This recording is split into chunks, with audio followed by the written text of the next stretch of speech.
The guy who oversaw the controversial security clearance process for the White House, set to show up for a deposition today after House Democrats subpoenaed him. Here's what we are actually talking about today. Kline is not showing up. That's because NBC News has confirmed the White House told him not to go.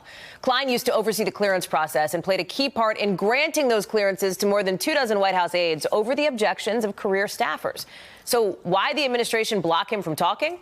They say Democrats are trying to get info protected by executive privilege. It's not the only subpoena drama going down today. We'll talk about what's next for one of the star witnesses of the Mueller report, former White House counsel Don McGahn, in a minute. But let's start by bringing in Greg Brower, former assistant director of the Office of Congressional Affairs at the FBI and a former U.S. attorney.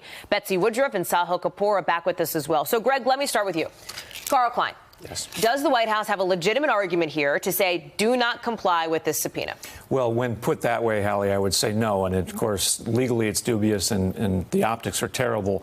But my understanding is there's an issue or a dispute with respect to whether he can have White House counsel there along with his personal counsel. And as I understand it, the committee chair is so far saying no, you can't have agency or White House counsel there. I'm not sure that's going to hold. I think in my experience, we typically allowed witnesses to bring, and committees typically allowed witnesses to bring both personal counsel and agency counsel if they so chose, and the committee simply didn't care. They were more interested in getting the testimony. And so we'll see how this plays out. If it is, in fact, issues of executive privilege as the White House asserts, does that change the game in your view? It could, but I think what probably needs to happen is that the committee needs to allow the witness to bring White House counsel with him and then see how it goes. If White House counsel is too eager or too aggressive in trying to prevent answers to questions, therein lies the rub, and that could be a potential problem. Beth, you've been reporting on this as well. That's right. One important element of this is the fact that Kline, according to letters from his lawyers that I've reviewed,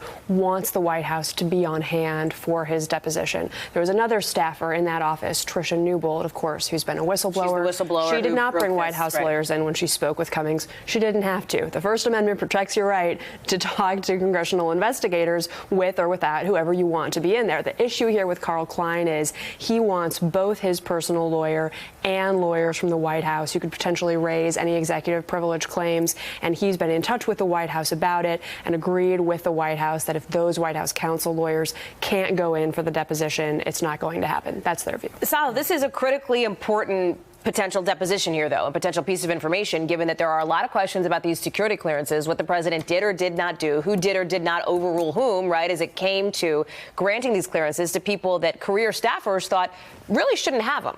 So Democrats, according to my sources in the House, are a little bit eager to see the president and the White House actually invoke executive privilege because they haven't done that yet. And the Democrats see the White House as playing this kind of rope-a-dope game where they don't invoke it, but they use that as a justification for not complying with the investigation. And by the way, we should note that the White House is also stonewalling Democrats in the oversight investigation of the president's financial records, the Ways and Means investigation of the tax return. The president is saying, come get me. And by the way, we haven't even talked about yet, but we are now, Don McGahn, who the House has said, we want to see you by May 21st publicly talking to us, have issued this subpoena against him. And Republicans, including Doug Collins, are sort of pushing back on that, saying the subpoena is premature. Well, I don't see any way that Don McGahn doesn't testify.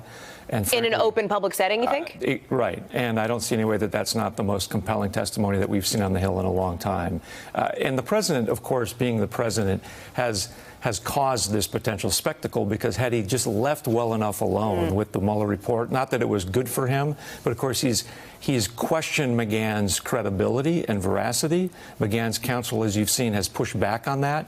And so not only is McGahn now incentivized to want to set the record straight, the committee has an opening to need to set the record straight by bringing him in for live testimony. And don't forget, McGahn was at the center in this 448-page Mueller report, specifically in Volume 2, resisting this, what he felt was an instruction by the president to go and try to have the special counsel fired, that the president called McGahn, directed him to have Robert Mueller removed because of alleged conflicts of interest. McGahn did not carry that out for fear of being seen as triggering another Saturday night massacre.